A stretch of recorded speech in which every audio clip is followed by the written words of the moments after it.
মৃত্যুর যন্ত্রণা প্রত্যেককে মৃত্যুর পূর্ব মুহূর্তে মৃত্যুর যন্ত্রণা সইতে হয়, ভীষণ যন্ত্রণা, ভীষণ ভীষণ। কিন্তু ঈমানদার সেই যন্ত্রণার মধ্যেই মজা পায়, মৃত্যুর সেই যন্ত্রণার মধ্যেই আনন্দ পায়, আনন্দ পায়। ঝাল তো খুব হয়েছে কিন্তু স্বাদও তো লাগতেছে, ঠিকই না বলেন? শীতকালীন তরকারি তো ঝাল হইছে, বাকি শীতের ঠান্ডার মধ্যে শীত ঝাল তরকারি খাইতে মজাও তো পাচ্ছে।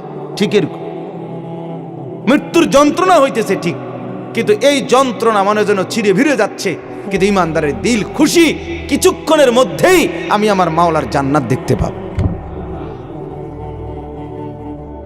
এটা তখন তাকে সব কষ্ট ভুলায় দেয়, সব কষ্ট ভুলায়। এজন্য হাদিসে আছে নবীজির মৃত্যুর যন্ত্রণা তো হচ্ছে মৃত্যুর সময়, আল্লাহর নবী জবানে কি বলতেছিলেন? আল্লাহুম্মা রফিকাল আলা, আল্লাহ আমি পরম বন্ধু, শ্রেষ্ঠ বন্ধু আপনি মাওলার সান্নিধ্যেই যেতে চাই। তার মানে যেন আল্লাহ তাআলা বুঝাইছেন, বন্ধু মরবেনও না তা আমাকে আর পাবেন কেমন? মরতে তো হবেই, আসতে তো হবেই আমার কাছে। একটা মজার উদাহরণ শুনেন, আমরা কিতাবে পড়ছি ইব্রাহিম আলাইহিস সালাম, ওনাকে মালাকুল মউত আজরাইল ওনার জান কবজ করার জন্য আসছে। তা আসার পরে আজরাইল বলছে, হে আল্লাহর নবী ইব্রাহিম, আমি আসছি আপনার জান কবজ করতে, আপনি যাবেন? ইব্রাহিম আলাইহিস সালাম তখন মালাকুল মউত আজরাইলকে বলছে, আজরাইল কি বললা এটা? আচ্ছা তুমি আল্লাহকে একটা কথা জিজ্ঞেস করো, গিয়া যাও, একটা প্রশ্ন আমার।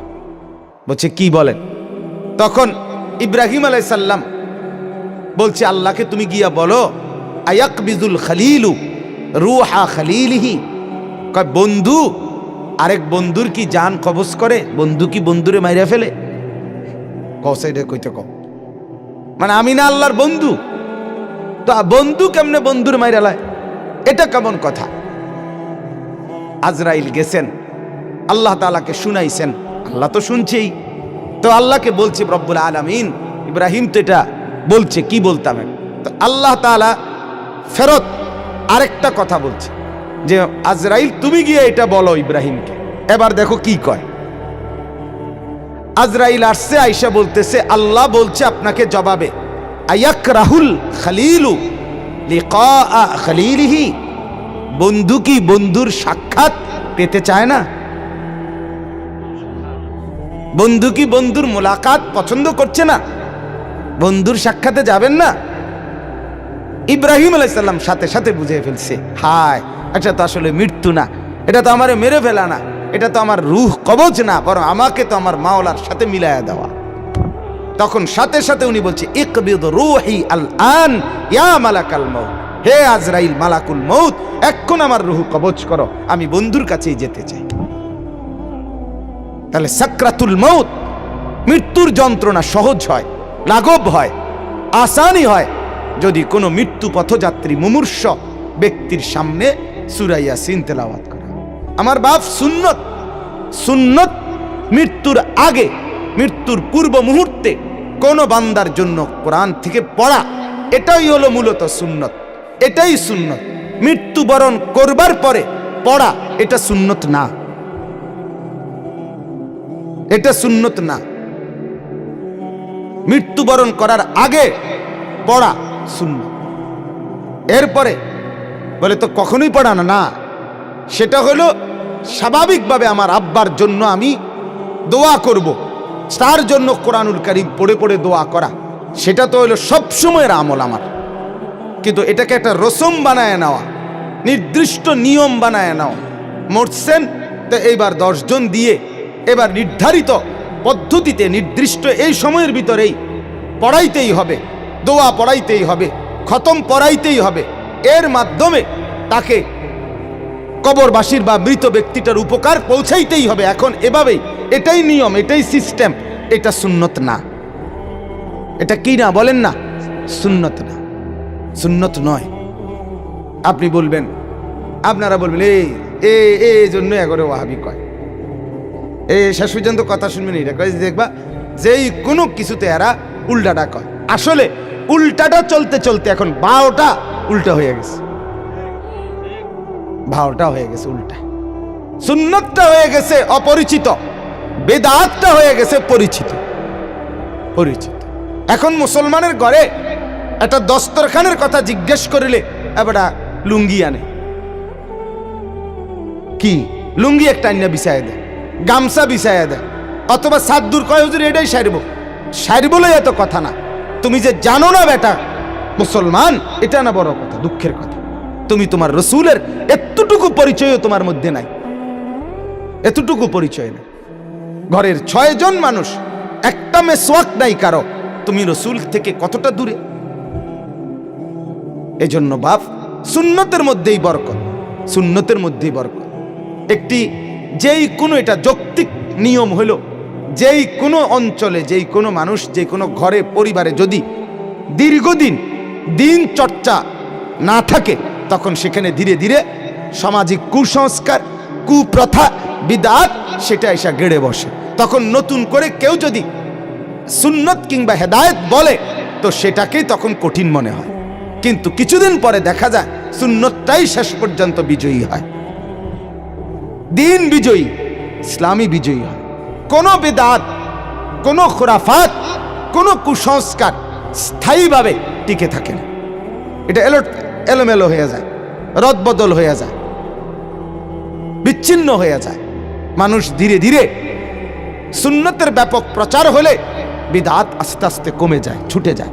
আল্লাহ তাআলা আমাদেরকে সুন্নতের মহব্বত করার তৌফিক দান করেন।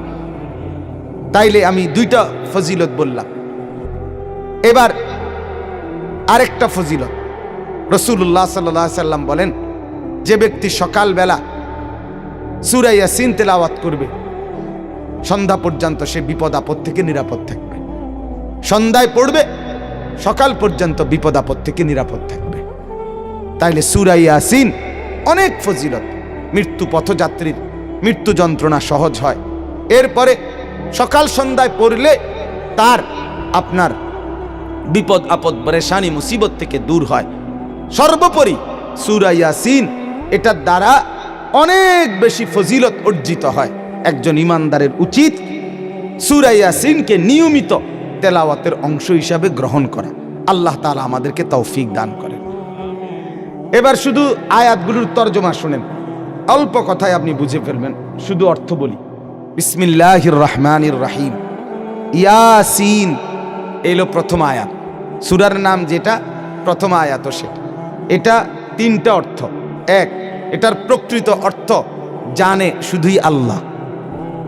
আল্লাহ সেটা মখলুকের কাউকে বলে নাই। কেন বলে নাই? মক্কার কাফেররা মাঝে মধ্যে বলতো, অধিকাংশই বলতো যে মুহাম্মদের বানানো এই কোরআন। নাউজুবিল্লাহ। আল্লাহ তাআলা বহুভাবে এই কথাটার জবাব দিছে কোরআনে। এর মধ্যে এটা একটা, যে 29টা সূরার শুরুতে আল্লাহ তাআলা কাটা কাটা কিছু অক্ষর, আলিফ লাম মিম, আলিফ লাম রা, হা মিম, তাহা, ইয়াসিন, এরকম আলগা আলগা অক্ষর বলে আল্লাহ তাআলা বলছে, দেখো যেহেতু এগুলো মুহাম্মদের বানানো বলতেছ, তাহলে একজনের বানাইলে আরেকজনে ওইটার থেকে দেখে ব্যাখ্যা করতে পারে। তো তোমরা এবার এই অক্ষরগুলোর দ্বারা কি বুঝাইতে চাইছি এটা কও, ভাঙ্গা কও। আলিফ লাম মিম, আলিফ বলতে কি, লাম বলতে কি, মিম বলতে কি বুঝাইছি কও। সমস্ত বেঈমান আপনার পরাজিত। আল্লাহ তাআলা বুঝাই দিলেন। তো প্রমাণ হলো কোরআন শুধুই আমার কালাম। আরো অনেক আইটেমে প্রমাণ করছেন আল্লাহ, এটা একটা মাধ্যম। 2, ওয়াল কোরআনিল হাকিম, আল্লাহ তাআলা বলেন যে প্রজ্ঞাময় কোরআনের কসম, প্রজ্ঞাময় কোরআনের কসম করছি। নবীকে বলছেন আল্লাহ, কসম করে বলতেছি। পরের কথাটা বলার জন্য এটা কসম করছে। ওয়াল কোরআনিল হাকিম অর্থ হইল, হাকিম মানে হইল ওয়াদউ শাইই ফি মাহাল্লিহি। 24 ঘন্টা যখন যেটা যেখানে যেভাবে রাখা উচিত, ওইটাকে ওইখানে ওইভাবে রাখলে, ঠিক মতো প্রয়োগ করলে, ওইটাকে বলা হয় হিকমত। ওইটাকে কি বলা হয়? হিকমত। হাকিম বলা হয় তাকে যে প্রত্যেক জিনিস যথোপযুক্ত জায়গায় প্রয়োগ করতে পারে। তো আল্লাহ তাআলা বলেন কোরআনই একমাত্র কিতাব যেটা একজন মানুষের মাথার চুল থেকে পায়ের নখ পর্যন্ত, ঘর থেকে বাহির পর্যন্ত জীবন চলার প্রত্যেকটা নিঃশ্বাসে নিঃশ্বাসে ঠিক উপযুক্ত কোনটা করা উচিত সেটা নির্দেশনা, দিক নির্দেশনা যথোপযুক্ত পূর্ণাঙ্গ বলে দেয় একমাত্র আল্লাহর কোরআন। অতএব এটাই হচ্ছে হাকিম, এটাই হচ্ছে প্রজ্ঞাময় কিতাব। এর মধ্যে কোনো ফালতু কথা, এলোপাথারি কথা, হাস্য কথা, রসিকতার কথা, কথার কথা, তামসার কথা, নাটকীয় কথা, বানোয়াটি কথা, লাগাম সারা কথা কিচ্ছু নাই। প্রত্যেক কথা মাপা মাপা, গুণা গুণা, প্রত্যেক কথা প্রজ্ঞাময়, বিচক্ষণ, বিজ্ঞ চিত্ত। সুবহানাল্লাহ। পৃথিবীর আর কোনো বইতে এমন নাই, আর কোথাও নাই। বাংলা বইতে জ্ঞানের অনেক ভালো কথাও আছে, অনেক বেহুদা কথাও আছে, আছে কিনা বলেন? দুটোটাই আছে। সকালে উঠিয়া আমি মনে মনে বলি সারাদিন আমি যেন ভালো হয়ে চলি, এটা যেমন চমৎকার কথা। বাকি হাট্টিমা টিম টিম তারা মাঠে পারে ডিম, এটাও ফালতু কথা, ঠিক কিনা বলেন নাকি? কারণ হাট্টিমা টিম নামে কিছু নাই। আগডুম বাগডুম, ঘোড়াডুম সাজে, এ আগডুম কিংবা বাগডুম বলতে কিছু নেই। যে এটা হলো আগডুম, এটা হলো বাগডুম, এটা হলো ঘোড়াডুম, নাই, এরকম নাই কিছু। তাহলে এর আবার আমাদের দেশে সেই ছেলে কবে হবে, কথায় না বড় হয়ে কাজে বড় হবে। চমৎকার কথা, সুন্দর কথা। তাইলে দুটোটা মিশ্রিত কথা, অনেক হাসির কথা, রসিকতার কথা, লেবুর পাতা, করম চা, যা বৃষ্টি ধরে যা, হ্যাঁ, রোদ হচ্ছে, বৃষ্টি হচ্ছে, খ্যাকশিয়ালের বিয়ে হচ্ছে। হেতে আসিল এটার লগে অনুষ্ঠানের মধ্যে ছিল বিয়ার অনুষ্ঠান। তাইলে আপনার এই যে কথা, বানোয়াটি কথা বলছি আর কি, কথার কথা। আল্লাহ বলেন না, ওয়াল কোরআনিল হাকিম, কোরআনের প্রতিটা অক্ষর মাপা মাপা। সুবহানাল্লাহ। লম্বা সময় দরকার নয় তো বুঝাইতাম। একটা কোরআনের আয়াত আছে, আলাইহা তিসআতা আশার, 19 কোরআনের মধ্যে একটা অক্ষর আছে। এই পুরা কোরআন 19 এই সাংকেতিক চিহ্ন দিয়ে একবার মাপা মাপা, দৈর্ঘ্য প্রস্থের মতো একদম একটা অক্ষর পরিকল্পনার চাইতে বেশতিও নাই, কমতিও নাই। একটা আলোচনা, একটা বক্তব্য, একটা কথা বোঝানোর ক্ষেত্রে রব্বুল আলামিন মাইপা মাইপা, গুইনা গুইনা, হিসাব করে করে আল্লাহ তাআলা কোরআনকে সাজিয়েছে।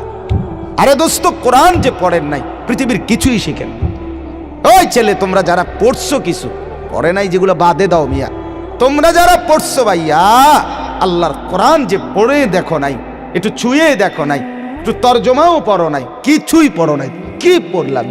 পদার্থ, জীববিজ্ঞান, রসায়ন বিজ্ঞান, উচ্চতর গুণে, এগুলোর মধ্যে তেমন উল্লেখযোগ্য কিছু নাই। জীবন চলার কিছু তথ্য, তাও বানোয়াটি কথা, ভুল কথা অনেক, ভুল কথা অনেক। কোরআনে স্পষ্ট বক্তব্য ছিল।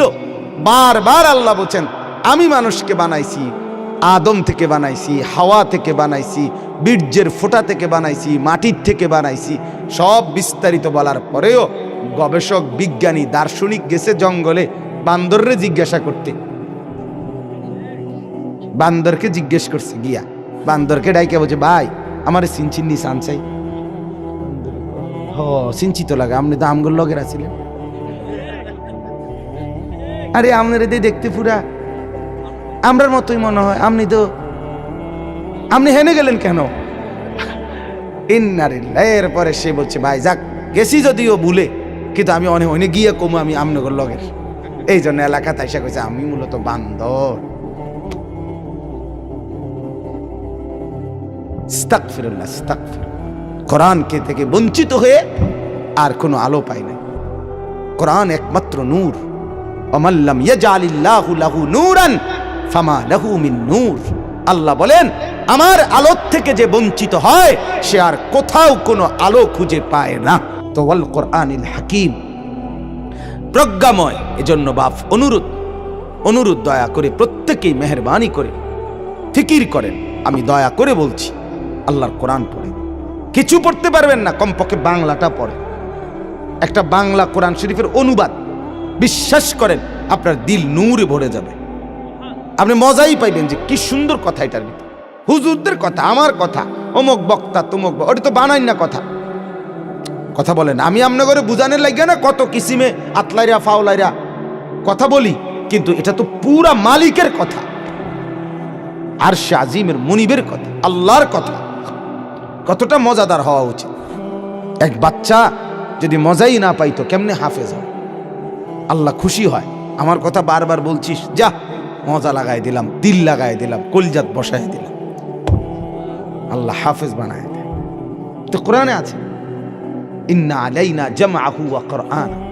নবীকে আল্লাহ বলছে, বন্ধু আপনি জিব্বাও লাইরেন না, শুধু জিব্রাইল বলবে কানটা খোলা রাখবেন, আপনি জিব্বাও নাড়বেন না, মুখস্থও করবেন না। মুখস্থ করে দেওয়া, কলজাত বসাইয়া দেওয়া, আপনার উম্মতের কাছে আবার বলা, বিস্তারিত ব্যাখ্যা করা, পুরাটা দায়িত্ব আমার। কোরআনের আয়াত, লা তুহাররিক বিহি লিসানাকা লিতাজালা বিহি ইন্না আলাইনা জামআহু ওয়া তো ব্যাখ্যা করতে যখন হবে বন্ধু, তাও আমি আল্লাহই বলে দেব আপনাকে, সবটা আমার দায়িত্ব। ওয়াল কোরআনিল হাকিম, কোরআনকে মহব্বত করে পড়ে দেখেন, পড়ে দেখেন, পড়ে দেখেন, আল্লাহ তৌফিক দান করেন। ইন্নাকা লামিনাল মুরসালিন আলা সিরাতিম মুস্তাকিম তানজিলাল আজিজির রহিম। এর দূরে কথা, বাকিটা অন্য সময় বলবো। এই তিনটা তরজমা শুনেন। আর আল্লাহ কসম করে বলছে তিনটা কথা, রাসূল আপনাকে শুনাইতেছি নবী। এক, নিশ্চয়ই আমার এই কোরআনের কসম, আমার এই পুরা কালামের কসম, আপনি আমার প্রেরিত রাসূলদেরই একজন। কেউ বলে আপনাকে পাগল, না আপনি রাসূল। ওই বেঈমান আপনাকে কেউ বলে জাদুকর, না না আপনি রাসূল। ওরা কেউ আপনাকে বলে গণক, না না আপনি রাসূল। ওরা কেউ আপনাকে বলে আবলাহ, নির্বোধ, বোকা, না বন্ধু আপনি আমার রাসূল। শায়ের, মজনুন, কাহেন, আবলা, আহমক, যে যাই বলে বন্ধু পরোয়া করবেন না। আমি কসম করে বলতেছি, আমার পুরা কালামের কসম, আপনি আমার রাসূল। আপনি আমার, আপনি আমার, আপনার সব আমি দেব। আপনার হাসি, আপনার কান্না, আপনার হাঁটা, আপনার চলা, আপনার উঠা, আপনার বসা, আপনার আচার, আপনার ব্যবহার, আপনার লেনদেন সব আমি গুছাইয়া দিছি, সাজাইয়া দিছি। আপনি হাসলে সবচেয়ে সুন্দর, আপনি কাঁদলে সবচেয়ে সুন্দর, আপনি হাঁটলে সবচেয়ে সুন্দর, আপনি বসলে সবচেয়ে সুন্দর। হাসিতেও সেরা, কান্নায়ও সেরা, হাঁটলেও সেরা, বসলেও সেরা, খাইলেও সেরা, ঘুমাইলেও সেরা। এমন যিনি, তিনি মুহাম্মাদুর রাসূলুল্লাহ সাল্লাল্লাহু আলাইহি ওয়াসাল্লাম।